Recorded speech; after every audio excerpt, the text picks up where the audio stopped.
Viewers, current இல்லனா இப்போ உலகமே இருட்டாயிடும். பொதுவா current dam, wind turbine, solar பேனல்ல இருந்து எடுக்கிறத பார்த்திருப்பீங்க. ஆனா இப்போ கடல் அலை, எரிமலை, மனிதர்கள் போற யூரின்னு வித்தியாசமான முறைகள் எல்லாம் கரண்ட் எடுக்கிறாங்க. இந்த கரண்ட் எடுக்கிற முறைகள் எல்லாம் பார்த்து கண்டிப்பா ஆச்சரியப்படுவீங்க. இந்த வீடியோ பிடிச்சிருந்தா லைக் பண்ணுங்க. அப்படியே நம்ம தமிழ் கலட்டா நியூஸ் சேனலை சப்ஸ்கிரைப் பண்ணி சப்போர்ட் பண்ணுங்க.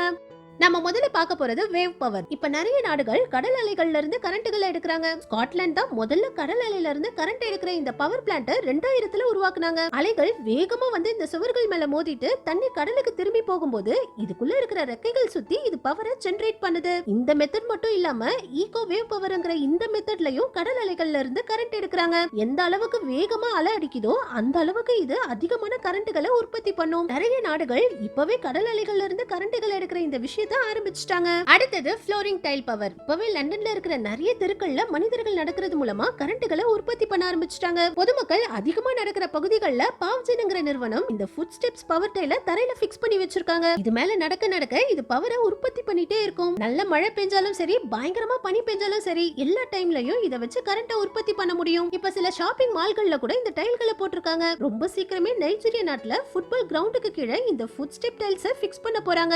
ஃபியூச்சர்ல நம்ம நடக்கிற நிறைய இடங்கள்ல இந்த ஃபுட் ஸ்டெப் டைல்ஸ் தான் இருக்க போகுது. நமக்கான பவரை நம்ம நடந்தே உற்பத்தி பண்ணிக்கலாம். அடுத்தது ஸ்வேஜ் பவர் பிளான்ட். சிக்காகோல தான் உலகத்திலேயே கழிவு நீர்ல இருந்து பவரை உற்பத்தி பண்ற இந்த மிகப்பெரிய பவர் பிளான்ட் இருக்குது. கிட்டத்தட்ட 20 லட்சம் மக்களுக்கு தேவையான கரண்ட்டை இங்க கழிவு நீர்ல இருந்து தயாரிக்கிறாங்க. இந்த சிட்டி முழுக்க ஓடுற மொத்த கழிவு நீரும் இந்த பவர் பிளான்ட்டுக்கு தான் வருது. இத பயன்படுத்தி கரண்ட்டை மட்டும் தயாரிக்கிறது இல்லாம செடிகள், மரங்களுக்கு தேவையான உரங்களை இங்க தயாரிக்கிறாங்க. இதுல இன்னும் சூப்பரான விஷயம் என்னன்னா, இங்க வர கழிவு நீரை சுத்தப்படுத்தி மறுபடியும் ரிவருக்கே அனுப்பிடுறாங்க. இந்த பாட்டில்ல இருக்கிற மாதிரி கருப்பா வர இந்த சாக்கடை நீர்ல இருந்து கரண்ட்டை உற்பத்தி பண்ணிட்டு உரங்களையும் உற்பத்தி பண்ணிட்டு மறுபடியும் தண்ணீரையும் சுத்தப்படுத்தி ரிவருக்கே அனுப்புறதுனால சிக்காகோல இருந்த கரண்ட் பிரச்சனையும் தீந்துருச்சு, தண்ணீர் பிரச்சனையும் தீந்துருச்சு. அடுத்தது ட்ராஷ் டு பவர். ஆஸ்திரேலியால தான் முதல்ல குப்பையில இருந்து கரண்ட் தயாரிக்க ஆரம்பிச்சாங்க. இதுதான் குப்பையில இருந்து கரண்ட் தயாரிக்கிறதுக்காக உருவாக்கப்பட்ட முதல் பவர் பிளான்ட்டும் கூட. குப்பையை எரிச்சு அது மூலமா வர வெப்பத்துல இருந்து கரண்ட்டையும் தயாரிக்கிறாங்க. குப்பைகளையும் எரிச்சு சாம்பலாக்கி குப்பைகளையும் அழிச்சிடுறாங்க. இப்ப சிங்கப்பூர்ல மட்டுமே வேஸ்ட் டு எனர்ஜிங்கிற இந்த பவர் பிளான்ட்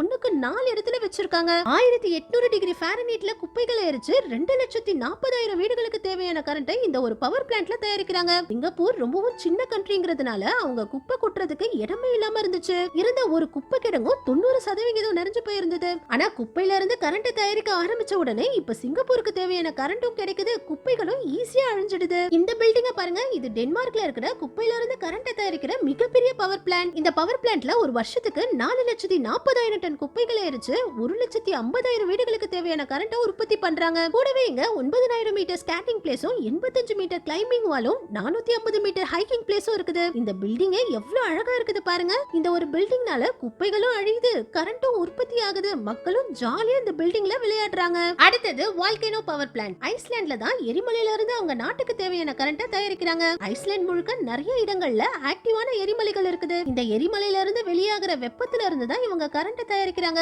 இயற்கையாவே ஐஸ்லாண்ட்ல நிலத்துக்கு அடியில இருந்து வெப்ப காற்று வெளியாகிட்டே இருக்கும். அந்த வெப்ப காற்றை டர்பைன்குள்ள அனுப்பி 24 மணி நேரமும் 365 நாளும் இவங்க கரண்ட்டை உற்பத்தி பண்றாங்க. இதனால ஐஸ்லாண்ட்ல கரண்ட்டுக்கான பிரச்சனையே இல்ல. அடுத்தது ஆல்கே பவர் பிளான்ட். ஜெர்மனில தான் ஆல்கேல இருந்து கரண்ட் தயாரிக்கிற இந்த பவர் பிளான்ட்டை உருவாக்கி இருக்காங்க. உலகம் முழுக்க இருக்கிற எல்லா தண்ணிலையும் இந்த ஆல்கேக்கள் இருக்குது. இதனால இதுல இருந்து பவரை உருவாக்கும் போது ஒரு மிகப்பெரிய மாற்றத்தை கொடுக்கும். அதுலயும் ஆல்கே மூலமா பவரை உருவாக்கும் போது எந்த விதமான புகையும் உருவாகாது. ஆல்கேக்களை பயோகேஸா மாத்தி அந்த கேஸ்ல இருந்து பவரை தயாரிக்கிறாங்க. இந்த முயற்சி சக்சஸ் ஆச்சுன்னா எதிர்காலத்துல நம்ம வீட்டு கண்ணாடிகள்ல கூட இந்த ஆல்கேக்களை ஃபிக்ஸ் பண்ணி இது மூலமாவே நம்ம வீட்டுக்கு தேவையான கரண்ட்களை உற்பத்தி பண்ணலாம். அடுத்தது ஜிம் அண்ட் பார். இனிமே நம்ம போற ஜிம்ல இருந்து பார் வரைக்கும் எல்லா இடங்கள்லயும் கரண்ட்டை உற்பத்தி பண்ண போறாங்க. 2018லயே தி கிரீன் மைக்ரோ ஜிம்ங்கிற இந்த ஜிம்மை ஓபன் பண்ணாங்க. இந்த ஜிம்ல நம்ம என்ன எக்ஸசைஸ் பண்ணாலும் அது கரண்ட்டை உற்பத்தி பண்ணிட்டே இருக்கும். இப்பவே 2000 ஜிம்களுக்கு மேல இந்த கிரீன் மைக்ரோ ஜிம்கள் இருக்குது. இதே மாதிரி இனிமே பார்கள்லயும் டான்ஸ் ஃப்ளோர்கள்லயும் கரண்ட்களை உற்பத்தி பண்ண போறாங்க.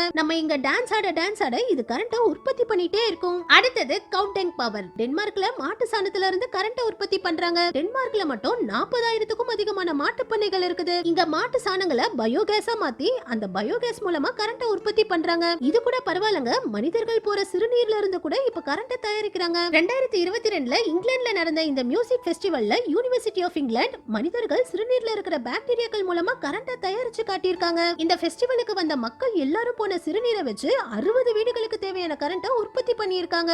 அடுத்தது நியூக்ளியர் பவர் பிளான்ட். கரண்ட உற்பத்தி பண்ற பவர் பிளான்ட்கள்லயே இந்த நியூக்ளியர் பவர் பிளான்ட்கள் தான் ரொம்பவும் ஆபத்தான பவர் பிளான்ட்கள். இத நியூக்ளியர் ஃபியூஷன்னு சொல்வாங்க. ஏற்கனவே நிறைய நியூக்ளியர் பவர் பிளான்ட்கள் வெடிச்சு நிறைய பாதிப்புகளையும் ஏற்படுத்தி இருக்கு. இதே ஃபியூஷன் மெத்தட பயன்படுத்தி தான் பாம்புகளையும் தயாரிக்கிறாங்க. நியூக்ளியர் பவர் பிளான்ட்ல ஹைட்ரஜன் ஆட்டம்ஸ வேக்யூம் வெசலுக்குள்ள அனுப்பி பிளாஸ்மாவை உருவாக்கி 150 மில்லியன் டிகிரி செல்சியஸ் வெப்பத்துக்கு ஹீட் பண்ணுவாங்க. இதனால தான் நியூக்ளியர் பவர் பிளான்ட்கள் ரொம்பவே ஆபத்தானது. ஆனா மத்த பவர் பிளான்ட்களை விட நியூக்ளியர் பவர் பிளான்ட்ல இருந்து அதிகமான கரண்ட் எடுக்க முடியறதுனால ரிஸ்க் எடுத்து நிறைய நாடுகள் இந்த நியூக்ளியர் பவர் பிளான்ட்களை வச்சிருக்காங்க. அடுத்தது சால்ட் பவர் பிளான்ட். நார்வேல தான் நல்ல தண்ணீரும் உப்பு தண்ணீரும் மிக்ஸ் ஆகும்போது உருவாகுற பயோமெமெட்ரிக் மெம்பரேனை வச்சு கரண்ட உற்பத்தி பண்றாங்க. இந்த மெத்தட்ல கரண்ட தயாரிக்கும் போது கம்மியான தண்ணீரை வச்சு அதிகமான கரண்டையும் உற்பத்தி பண்ண முடியுது. நம்ம கடைசியா பார்க்க போறது அண்டர் வாட்டர் டர்பைன். இப்ப எல்லா நாடுகளுமே விண்ட் டர்பைன் சொல்ற காற்றாலைகள்ல இருந்து தான் கரண்ட் எடுத்துட்டு இருக்காங்க. பல வருடங்களா கரண்ட் வசதியே இல்லாம இருந்த இடங்கள்ல கூட இந்த விண்ட் டர்பைனை வச்சு தான் கரண்ட்களை உற்பத்தி பண்ணாங்க. ஆனா இனிமே கடலுக்கு அடியில இந்த அண்டர் வாட்டர் டர்பைன் மூலமா தான் எல்லா நாடுகளும் கரண்ட் உற்பத்தி பண்ண போறாங்க. இதுல நிறைய மாடல்கள் இருக்குது. நிலத்துக்கு மேல விண்ட் டர்பைன்களை வைக்கும் போது அதுக்கு நிறைய இடமும் தேவை. செலவு பண்ற பணத்தை விட 32% தான் லாபமும் கிடைக்குது. ஆனா சோலார் பேனல்ஸே 59% லாபம் கொடுக்குது. ஆனா இந்த ரெண்டுக்கும் பதிலா கடலுக்கு அடியில வைக்கிற இந்த அண்டர் வாட்டர் டர்பைன்கள் 80% வரைக்கும் முதலீட்டாளர்களுக்கு லாபம் கொடுக்குது. கடல்ல இடத்துக்கும் பிரச்சனை இல்ல. இதனால ஃபியூச்சர்ல நிலத்துல இருக்கிற காற்றலைகளை விட கடல்ல தான் அதிகமான காற்றலைகள் இருக்க போகுது. அதே மாதிரி ரொம்ப சீக்கிரமே நம்ம வீடுகளுக்கு தேவையான கரண்ட்களை சோலார் பேனல்ஸ் மூலமா தான் நம்ம எல்லாருமே உற்பத்தி பண்ண போறோம். ஓகே வியூவர்ஸ், இதுல எந்த கரண்ட் எடுக்கிற முறை உங்களுக்கு பிடிச்சிருந்துச்சுன்னு கமெண்ட்ஸ்ல சொல்லுங்க. இந்த வீடியோ பிடிச்சிருந்தா லைக் பண்ணுங்க. அப்படியே நம்ம தமிழ் கலாட்டா நியூஸ் சேனலை சப்ஸ்கிரைப் பண்ணி சப்போர்ட் பண்ணுங்க.